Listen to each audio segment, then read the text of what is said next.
manje ngiwenze phezulu kwalesimo nanokuthi phinde ngichazele umuntu ngawani ukuthi emculweni ngisamiswe ile nkinga bebehlala bengibhalela abantu ama-message angaphezu ko-3000 banikale bekhuluma into eyi-1 ngingazi ngizobaphendula ngithini ngempela ngoba lento ibilo ingididile ngithi into nje ezokhulunywa esigodini iphela hayi khona ngibona ifuna ukungena ko-4 years manje ilo into eyodwa ngathi iphumela obala manje lento ngoba abantu abawomakhelwane nabezo lezi inkulumo abazi ukwenzakalana impela especially abantu abawomama udlebe lwabo lubamba noma yini babuye banomlomo omuhle ebona inkulumo masebezoyihlobisa iphumisa inezimbali iqhakazile.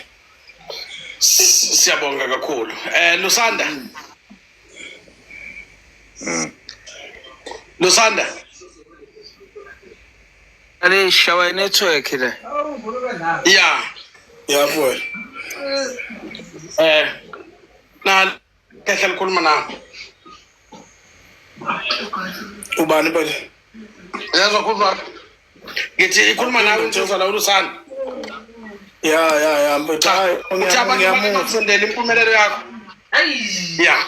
Hayi ukhuluma uliqiniso futhi ngoba uyabona isigaba engikusona nemfuyo nginayo abantu abaningi abadala bakwazanga ukwenza lokho yizo zonke into esenza ukuthi kube lento ezosikhuba zisiphazamise empilweni singakwazi ukwenza into esifuna ukuzenza. Mina futhi ngikholelwa kakhulu emfuyweni ngabukela kubaba nje ngikhula kangakube imfuyo nami enginayo amadoda amaningi awakafiki lesibale ngikusona yizo zonke into ehamba zisikhuba lezo nengithe futhi mangiqala-ke bengibona ngingena mhlawumbe la embonini amatekisi ngokubona ukuthi umculo into ehamba iphelelwe isikhathi akube khona engubambayo ngiyokwazi ukuphila ngakho eceleni yizo zonke into ezingivusela uthuthuva lokho. Okunye-ke baba uMbomvu okungimoshe kakhulu lapha endaweni indawo yakithi bekuyindawo eyihlathi bephila nje abantu phela bimphefumulo ikhona ehamba ubona umuntu nawe ngiyaphefumula namhlanje kodwa indawo ehlala kuyona thina ibili ihlathi hla ukubuya uqala kokubuya kwamakhehle eGoli obaba bezekhaya bafika bafaka elinye iqembu lepolitiki ebelingekho emakhaya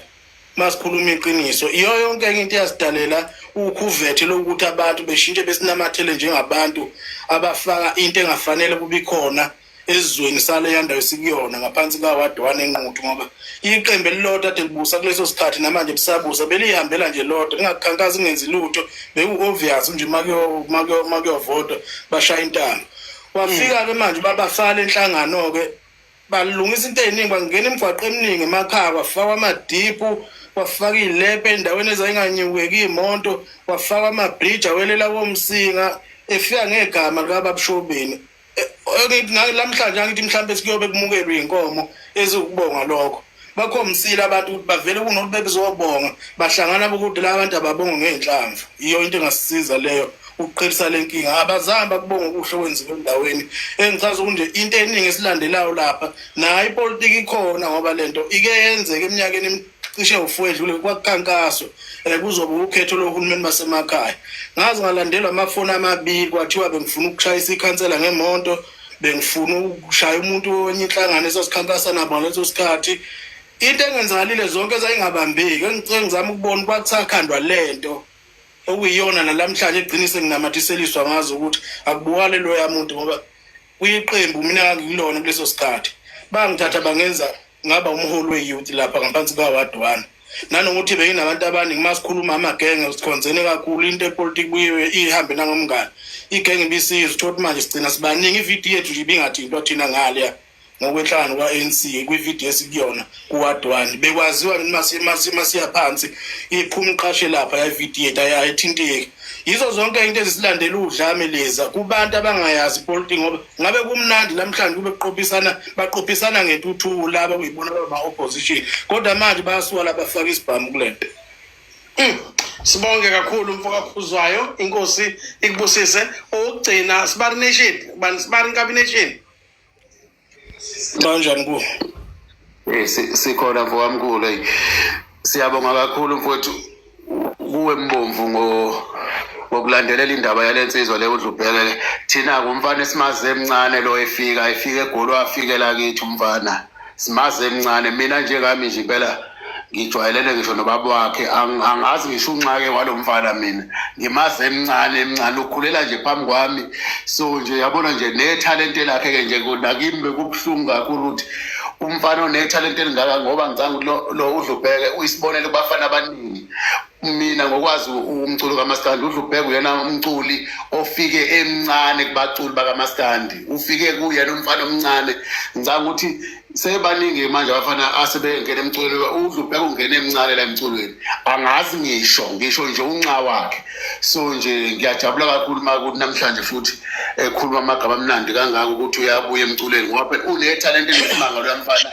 Yabona-ke uyena muntu mina ongikhumbuza umgqumeni, unamazwi onke, ukwazi ukucula ngayo yonke indlela ongacabanga ngayo leyo mfana loya. So nje siyabonga kakhulu Dlubheke mfowethu ukuthi usithembise ukuthi hayi uyabuya ndoda.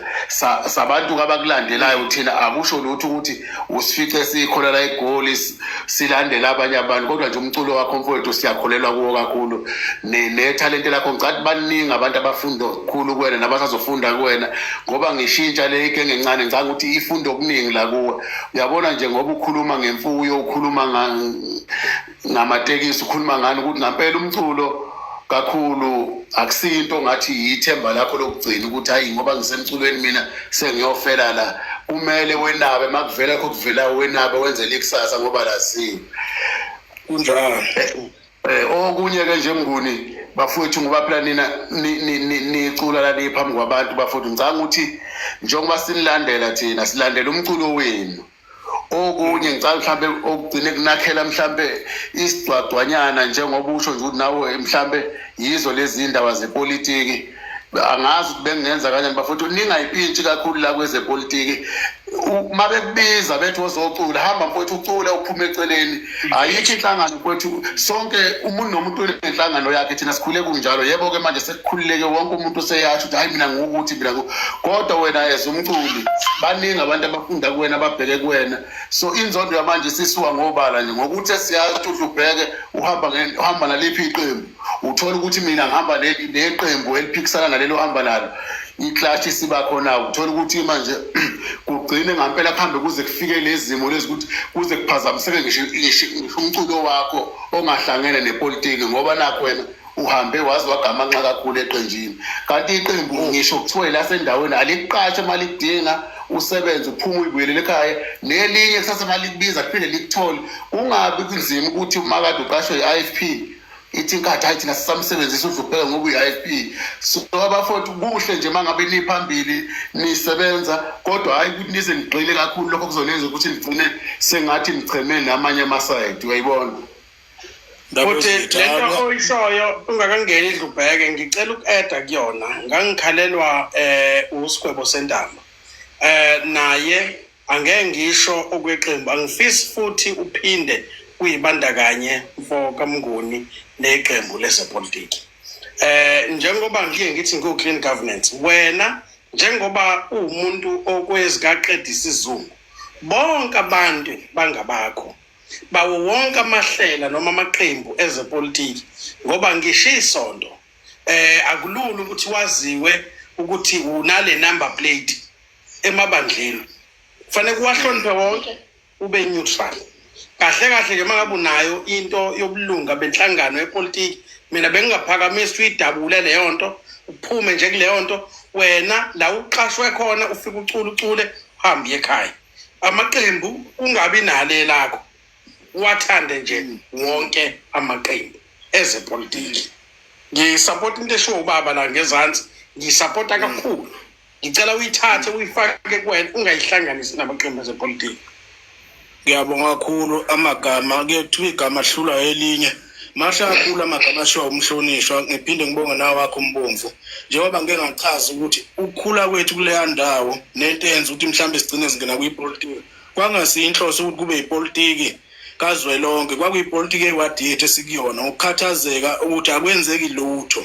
Sikhulela kuleya ndawo ibingenalutho nje, kodwa namhlanje umgwaqo siwela la sithanda khona. Mangifuna ukuya ePhomorweni noma ngasuka ngo1 ekhaya ngo2 bengise ePhomorweni, into ebingenzeki uma uye ePhomorweni bekufuna usuke ekhaya uyothi yangenquthu uyothi yangedanda uze uyewehla ngale, kodwa uye endaweni oyikhomba ngomunwe lengale kwakho. Namhlanje lezo ndawo siyakwazi ukuyihamba. Engicela mhlawumbe thina ukungena kwipolitiki usebenzele wadi nyithi. Ipolitiki yethu kwangasiyona ukuthi yase KZN noma kwawe wadi yethu sikuyona ekhathazekile lezo sikhathi. kodwa ngokuya ukuthi sinamagama kugcine sekusabalala ukuthi hayi thina siyilo mbalo nje ngisho namanje ayikho into engidinga kwipolitiki vele manje ngoba esasikufuna endaweni sinakho noma kungaphelele kodwa okunye sekuyosithola ngendlela ngisho ukuthi ayikho into esangixuba nepolitiki manje ngoba kuloko nje bade gcina ukuvota ngavotela inkatha kodwa bengihlezi ngivotela ungavotela abantu ungabusayihlanganisa ipolitiki nje wena nje uyafihla ngoba umuntu womphakathi ngizocela nje laba babili sikukhulule sisuyani